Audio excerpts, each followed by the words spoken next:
भारत जैसे प्रजातांत्रिक राष्ट्र में हेल्दी डेमोक्रेसी को मेंटेन करने के लिए स्ट्रॉन्ग ऑपोजिशन का होना बहुत ही ज्यादा जरूरी है, जो सरकार के गलत निर्णयों को, खराब पॉलिसीज को विरोध कर सके। जहां भारत के विभिन्न राज्यों के विधानसभा चुनावों में विभिन्न पॉलिटिकल पार्टीज एक दूसरे के अगेंस्ट चुनाव लड़ते हैं, या कुछ जगहों पर दो या तीन दल आपस में मिलकर अलायंस बनाकर चुनाव लड़ते हैं और वो सरकार भी बनाते हैं। लेकिन लोकसभा चुनावों में मोस्टली अब ऐसा नहीं होता। देखिए, जब 1947 में भारत आजाद हुआ, उसके कई वर्षों बाद तक कांग्रेस बेरोक टोक नेशनल पॉलिटिक्स में एकमात्र राज करती रही। लेकिन फिर जयप्रकाश नारायण की जनता पार्टी आई, जिसने की कांग्रेस के वर्चस्व को चुनौती दिया। फिर बीजेपी जनता पार्टी का सक्सेसर बनकर उभरा। देखिए, लोकसभा चुनाव में टोटल 543 सीट और किसी भी पार्टी को सरकार बनाने के लिए 272 से ज्यादा सीट लाना चाहिए। बट कई बार किसी एक पर्टिकुलर पार्टी को इतना सीट्स नहीं मिल पाता, तो ऐसे में एक से ज्यादा पार्टी साथ आकर मेजोरिटी का आंकड़ा पूरा करके सरकार बना सकती है। 1998 में बीजेपी ने एनडीए यानी कि नेशनल डेमोक्रेटिक अलायंस का स्थापना किया। ऑब्वियसली उसमें बीजेपी मुख्य पार्टी थी और उनके सहयोगी के रूप में JDU, LJP, DMK, BJD, Akali Dal, Shiv Sena जैसे अन्य दलें थी। और उनके सहारे अटल बिहारी वाजपेयी प्रधानमंत्री का कार्यभार 2004 तक संभालते हैं। फिर 2004 के लोकसभा चुनाव में उस समय कांग्रेस के नेतृत्व में यूपीए यानी कि यूनाइटेड प्रोग्रेसिव अलायंस का फॉर्मेशन हुआ, जिसमें कि Samajwadi party, Bahujan Samajwadi party, RJD, JMM, DMK जैसे अन्य दल कांग्रेस के साथ थी। और उनके सहारे हमारे डॉक्टर मनमोहन सिंह थे, वो प्रधानमंत्री बने और 10 सालों तक राज किया। फिर 2014 में 16वां लोकसभा चुनाव हुआ और नरेंद्र मोदी देश के प्रधानमंत्री बने। उसके बाद बीजेपी लगातार ग्रो करती रही। इवन अब बीजेपी पूरे विश्व का सबसे बड़ी पॉलिटिकल पार्टी बन गई, जिस वजह से एनडीए भी बहुत ज्यादा स्ट्रांग होगी। पर हाँ, ये भी बात सही है कि उनकी पुरानी सहयोगी थी शिरोमणि अकाली दल या फिर शिवसेना, वो उनसे अब रिश्ता तोड़ चुकी है। तो वही कांग्रेस बहुत ही ज्यादा कमजोर हो गई है। सिंस 2014 में लोकसभा चुनाव हो या फिर 2019 का लोकसभा चुनाव, जब यूपीए सरकार नहीं बना पाई, तो वो भी ज्यादा बहुत ही कमजोर हो चुकी है। लेकिन जिस तरह से नरेंद्र मोदी के कारण बीजेपी नेशनल पॉलिटिक्स ही नहीं बल्कि स्टेट असेंबली इलेक्शंस में भी अपना वर्चस्व कायम किया है, उससे स्टेट लेवल पार्टीज लाई अखिलेश यादव की समाजवादी पार्टी, पलटूराम नीतीश कुमार की जेडीयू, चाचा लालू और उनके सुपुत्र तेजस्वी यादव की आरजेडी, खेला करने वाली ममता दीदी की टीएमसी, एमके स्टालिन के डीएमके, कश्मीर में अराजकता के नाम पर रोटी सेकने वाली मोहतरमा महबूबा मुफ्ती की पीडीपी और आतंकियों के सलाहकार फारूक अब्दुल्ला एंड सन ओमर अब्दुल्ला का नेशनल कॉन्फ्रेंस जैसे कई पार्टियों के वर्चस्व पर मानो सवाल खड़ा हो गया है। तो ये राजनीति के सर्वोच्च को छूने की तमन्ना रखने वाले अरविंद केजरीवाल भी मोदी मोदी की शोर में खुद का नाम ढूंढने की लालसा रखने वाले व्यक्ति हैं। उन्हें भी बीजेपी के कारण कई जगह प्रॉब्लम्स का सामना करना पड़ रहा है। वहीं शिवसेना में बगावत उत्पन्न कर बीजेपी ने इसे दो टुकड़े में बंटवा दिया है। तो वहीं हाल ही में राजनीति के चाणक्य कहे जाने वाले शरद पवार को मानो चूतिया बनाकर उनके भतीजे द्वारा ही पार्टी को तुड़वा दिया गया बीजेपी द्वारा।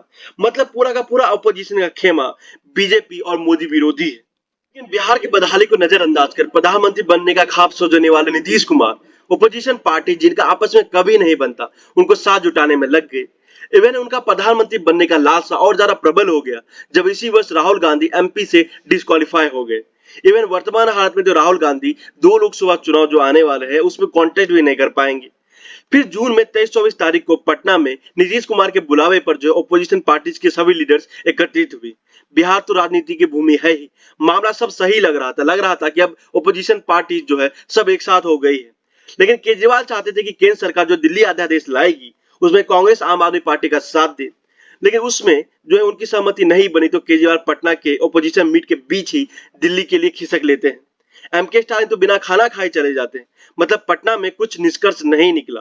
तो बात हुई कि नेक्स्ट मीटिंग शिमला, जो कि हिमाचल प्रदेश में है, वहां होगा। ऑब्वियसली वहां कांग्रेस की सरकार है। लेकिन यह मीटिंग बेंगलुरु में 17-18 जुलाई को हुआ, जिसका मोटो था यूनाइटेड वी स्टैंड, मीन्स हम साथ हैं।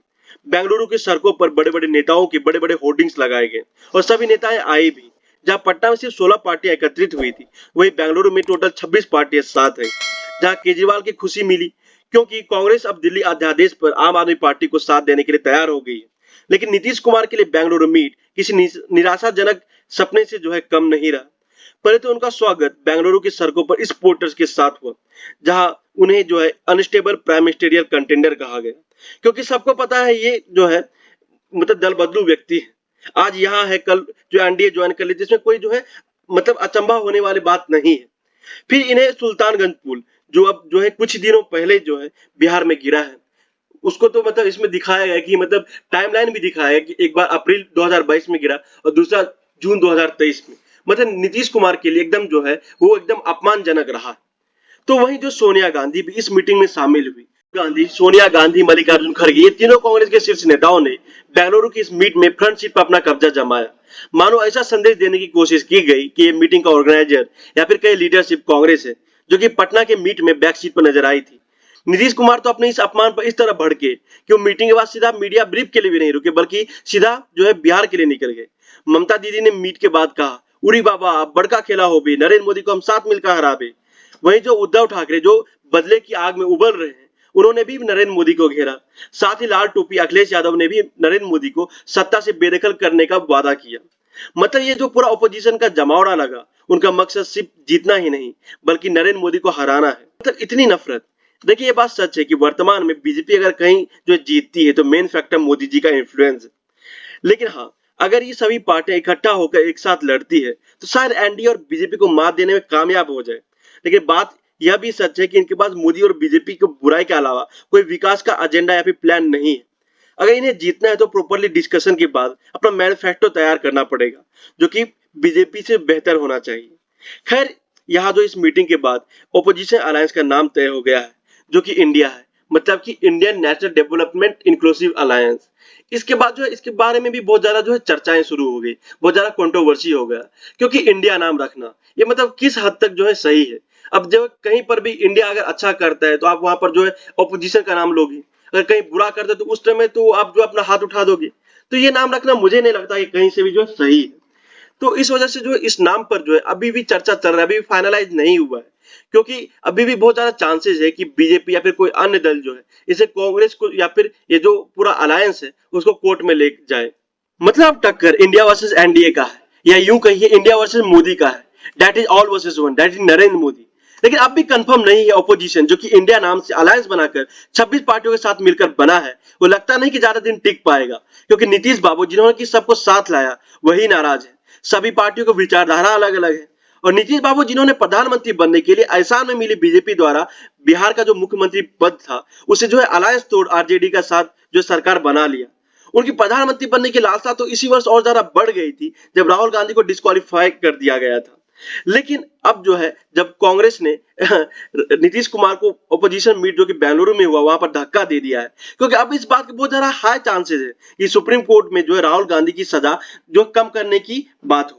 वहां पर जो है अगर ऐसा होता है तो वापस से जो है राहुल गांधी जो लोकसभा का चुनाव कॉन्टेस्ट कर पाएंगे। तो ऐसे केस में डेफिनेटली राहुल गांधी ही मोदी जी के अगेंस्ट खड़े होंगे, मतलब वो जो अपोजिशन की तरफ से प्राइम मिनिस्टेरियल कॉन्टेंडर होंगे। और इस ऑपोजिशन मीट में जो 26 पार्टियां साथ थी, इसमें कि कश्मीर की इन अलगाववादी नेताओं की पार्टियां थी। तो एक हाइपोथेटिकल सिनेरियो समझिए, अगर ये अलायंस जो सरकार 2024 में बना लेती है तो ये लोग जो आर्टिकल 370 के पक्षधर हैं, जो आपको नहीं लगता कि मतलब 370 जो वापस से इसे रिस्टोर करने की ये लोग मांग करेंगे, जिससे कि वापस से जो है कश्मीर जो कि भारत का अभिन्न अंग रहकर भी भारत में जो है मतलब पूरी तरह से नहीं रहेगा। और क्या ये भारत के दृष्टिकोण से थोड़ा भी सही होगा? तो यहाँ पर जो है मतलब बहुत सारे प्रॉब्लम है इस ओपोजिशन पार्टी जो कि एक साथ अलायंस बनाए हैं, क्योंकि सभी की विचारधाराएं अलग अलग है। यहाँ अलग जो नेता है वो चाहते हैं कि हम ही को प्रधानमंत्री बने, जिसमें कि केजरीवाल है, नीतीश कुमार है, राहुल गांधी है, ममता दीदी है। तो इस प्रकार जो सिनेरियो है वो इस ऑपोजिशन अलाई के लिए मुझे नहीं लगता कहीं से ज्यादा सुटेबल होगा। तो अगर हम कंसिडर करते हैं तो डेफिनेटली यहाँ पर जो नरेंद्र मोदी का वन एंड ऑल इन सब के ऊपर जो है पलड़ा भारी है। तो इसलिए अब देखना होगा कि आगे क्या होता है। क्या नरेंद्र मोदी वापस 2024 में जीतते हैं, या फिर ये ऑपोजिशन आ रहा है जो कि मतलब ताम धाम से बना है वो जो है अपना सरकार बनाती है।